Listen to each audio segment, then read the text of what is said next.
Hey friends, how are you? Welcome back to Ilma Fun YouTube channel. आज के इस Adobe Photoshop tutorial में हम डिस्कस करेंगे कि किस तरीके से आप अपनी raster इमेज को प्रिंटेबल वेक्टर फॉर्मेट में इजीली और क्विकली कन्वर्ट कर सकते हैं।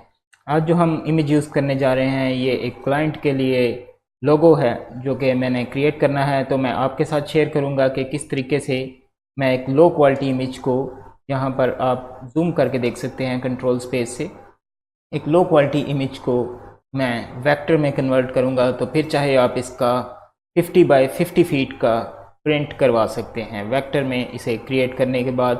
तो चलिए शुरू करते हैं, मेरे साथ रहिएगा।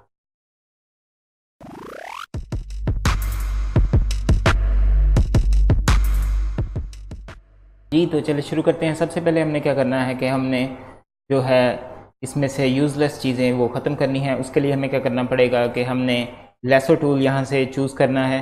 ठीक है, ये लेसो टूल आप स्क्रीन पर देख सकते हैं। इनमें से आप कोई सा भी पॉलीगॉन लेसो टूल या लेसो टूल जो आपको बेहतर सूट करता है वो चूज़ कर सकते हैं। और उसको सिलेक्ट करने के बाद हम इस एरिए पर, क्योंकि हमें ये वाला टेक्स्ट जो है वो फ़िलहाल नहीं चाहिए, हम यहाँ पर एक सिलेक्शन क्रिएट करेंगे और हम वाइट कलर चूज़ करके डी प्रेस करके कीबोर्ड पर, जिससे हमारे फोरग्राउंड और बैकग्राउंड कलर जो हैं वो वाइट हो जाते हैं, कंट्रोल बैक स्पेस से इसमें वाइट कलर फिल कर देंगे।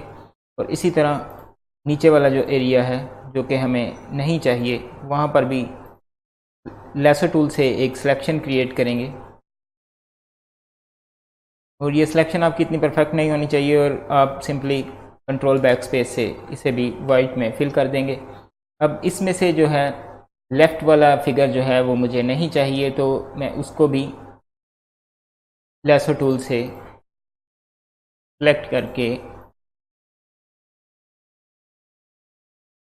और कंट्रोल बैक स्पेस से वाइट कलर फिल कर दूंगा। अब हमारे पास मेन ये सब्जेक्ट रह गया है जो कि हमारा मेन टारगेट है कि इसको हमने वेक्टर में कन्वर्ट करना है।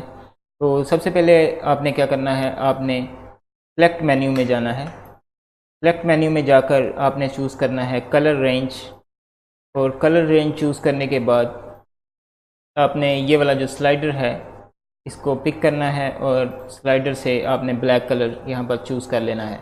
और फजीनेस वाला जो स्लाइडर है इसको आपने इंक्रीज़ कर देना है फुल पे और ओके प्रेस कर देना है। आप ये देख सकते हैं आपकी सिलेक्शन जो है वो क्रिएट हो गई है। और जहाँ से सिलेक्शन मिसिंग है वो अब आपने मैनुअली ऐड करनी है।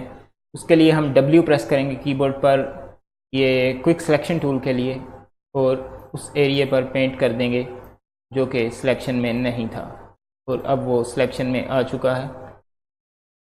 ठीक है, ये सारा आप चेक करने के बाद जो है आपने क्या करना है कि आपने जाना है पाथ्स वाले पैनल में, और यहाँ पर आपने इस बटन पर क्लिक करना है make work path from selection.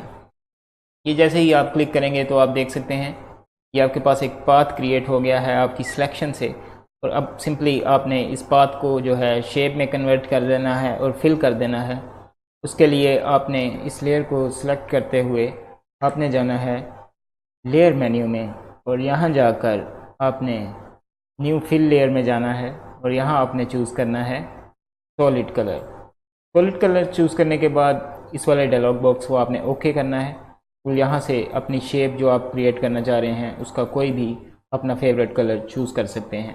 अब हमें पाथ की ज़रूरत नहीं रही, तो हम पाथ को जो है वर्क पाथ को राइट क्लिक करके डिलीट कर देते हैं और वापस लेयर पैनल में आके इस लेयर को हम जो है कंट्रोल T प्रेस करके किसी भी साइज़ पर रीसाइज़ कर सकते हैं, आप देख सकते हैं। और इसको अगर आप जूम इन करके देखते हैं तो ये आप किसी भी स्केलेबल फॉर्म पर लेकर जा सकते हैं, और अब पुरानी वाली लेयर को भी हम रिमूव कर सकते हैं। इस सिलेक्शन को मज़ीद बेहतर बनाया जा सकता था, पर मेरा इस ट्यूटोरियल का मकसद था आपको समझाना कि रास्टर को किस तरीके से आप क्विकली और ईज़िली वेक्टर में कन्वर्ट कर सकते हैं। और मिलेंगे नेक्स्ट वीडियो में। Until then good bye. Video को लाइक और शेयर करें, चैनल को सब्सक्राइब करें और घंटी का बटन दबाएं ताकि आपको लेटेस्ट अपडेट्स मिलती रहें।